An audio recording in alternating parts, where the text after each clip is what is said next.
Welcome to the Intellectual Freedom Movement.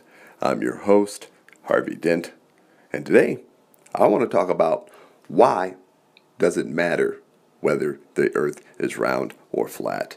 That is one of the quickest arguments that the globe earthers who support this lie have to say is, why does it even matter? Well, I think it's important because I think it's hiding something very important, as do the creator and participant of this video, D Marble and Scrawny Too Brawny. Their channel links are down in the description. Enjoy their video. Everyone, please stop what you're doing and listen.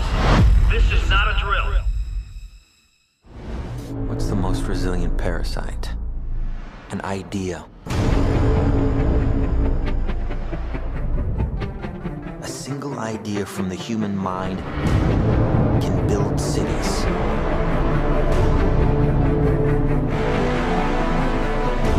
An idea can transform the world and rewrite all the rules. Which is why I have to steal it. He's hiding something and we need to find out what that is. We gotta break out of here. Give him the kick!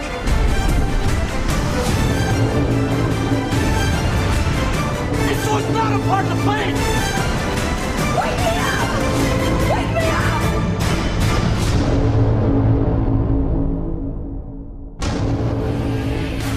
I know we have still not shattered that highest and hardest glass ceiling, but someday someone will, and hopefully sooner than we might think.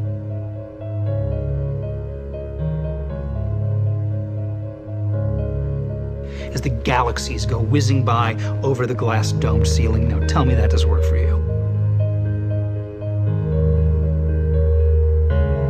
If it's true, does it change how I live my life? This is something that is not an easy answer because of the magnitude of what we're talking about here. How it will change your life, first of all, when you understand it, is dramatic, to say the least. Will it change you from having to go to your job every day and the things that you typically do every day? No. But when this knowledge becomes more mainstream and these agencies are starting to be held accountable, and you understand that they're all participating in this, not just the United States government, not just NASA, but China, Russia, India, all of them have space programs. They all have the same symbolism. They're all doing the exact same thing to their citizenry. And the first thing you have to understand about this is that the deception goes all the way to the top. And when I say all the way to the top, you have to kind of get rid of the notion that the people at the very highest levels are working together.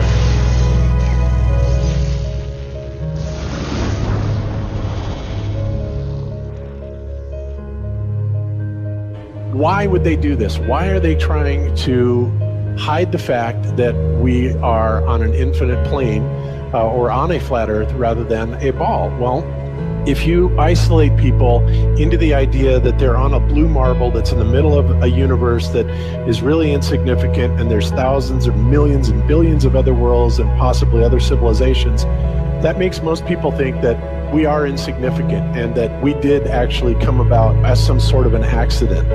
Now, when people believe that, their minds are much more malleable into being given the idea that there is no God, there is no creator. And because of that, that also gives the controllers this fertile soil to build other deceptions on.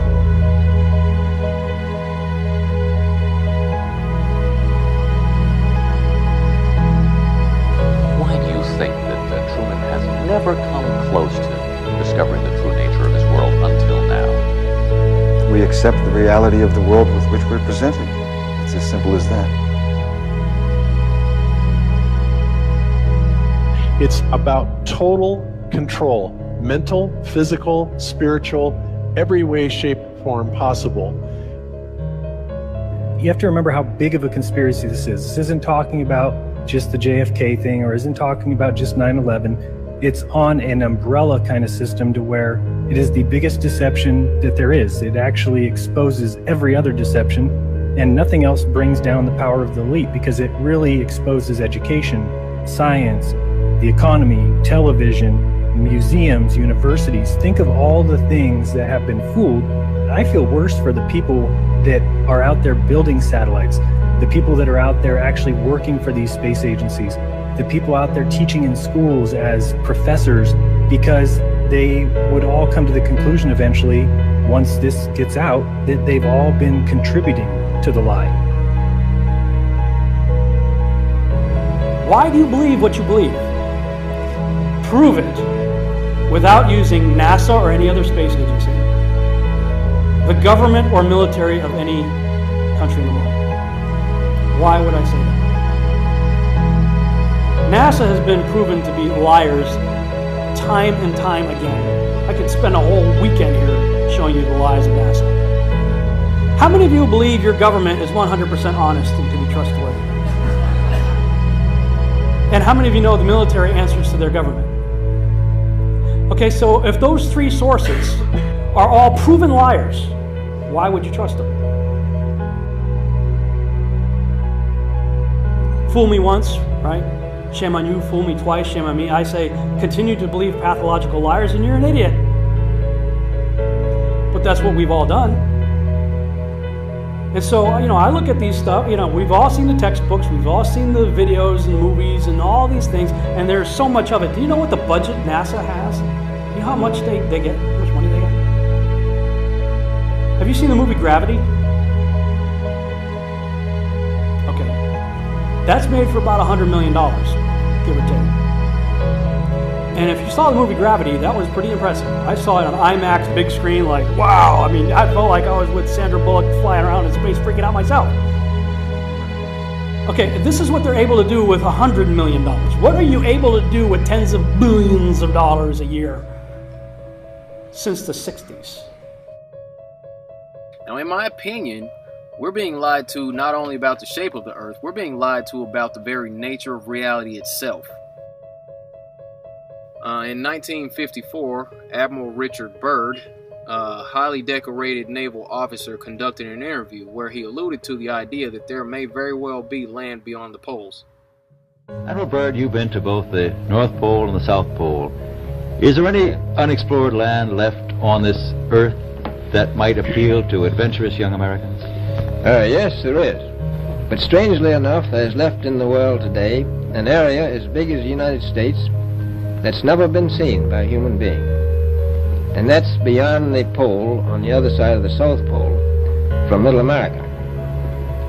And I think it's quite astonishing that there should be an area as big as that unexplored.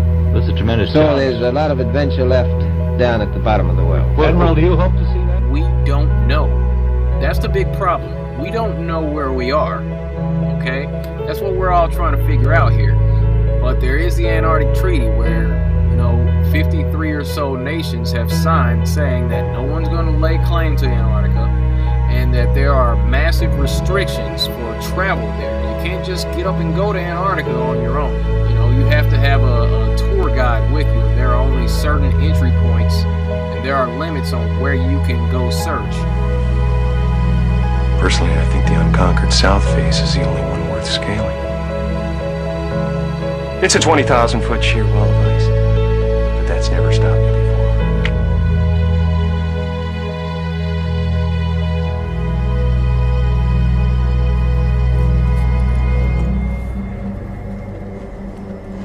Welcome.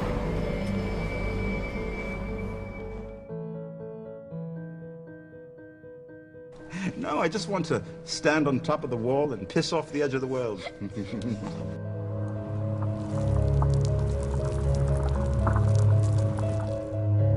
What difference does it make? What difference does it make? Yeah, that's their favorite line. Got a lot of people, what difference does it make? You can't figure out what difference it makes? If you can't figure out what difference it makes that the people running your world have fucking lied to you over and over your whole life, if you can't figure out that someone lying to you is trying to control you, suppressing of information, of knowledge, is control. deception of information and knowledge is a form of control.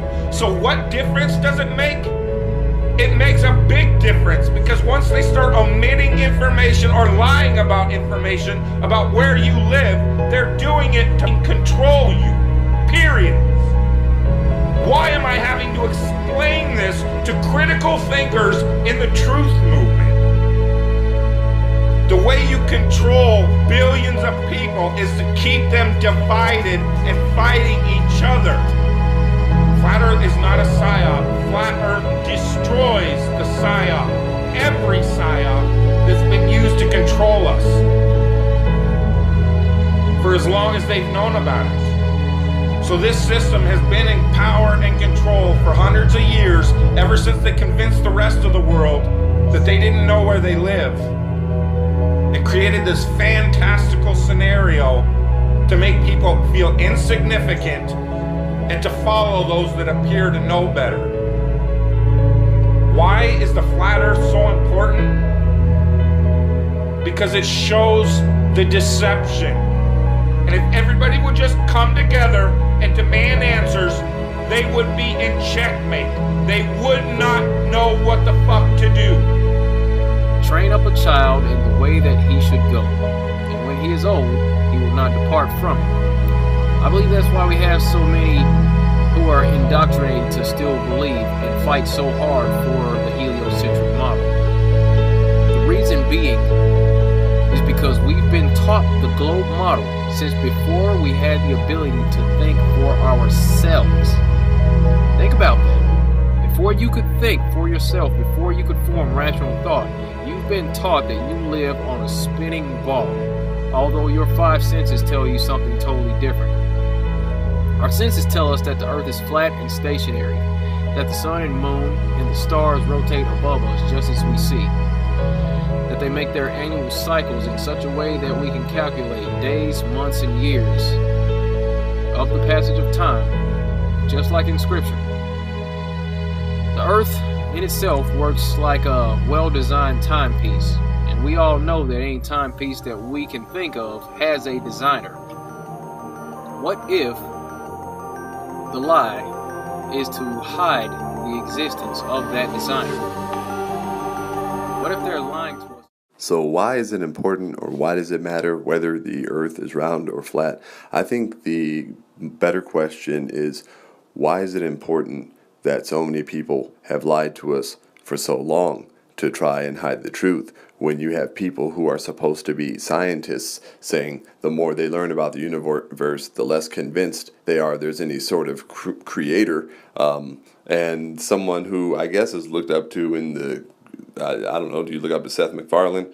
Who knows, but says that he needs some proof of God, and if you say baby smile, he's going to kick you in the stomach. Well, I'd love to take you up on that. I'd whoop your ass. But that doesn't explain why these people want to ignore our five senses that tell us that we are living on anything but a globe, as well as, observations we are able to make from this plane that we are living on, that it is, a plane and not a globe. Again, I'm not saying that the earth is flat. I'm saying that I know it's not a globe, and that the conversation should be kept open for anyone who is willing to stomach the truth and make sense of their observations, be scientific, and come to a reasonable conclusion that it is not what they told us it was. Once we get more people on that train, then the sooner we'll be able to take down their lies.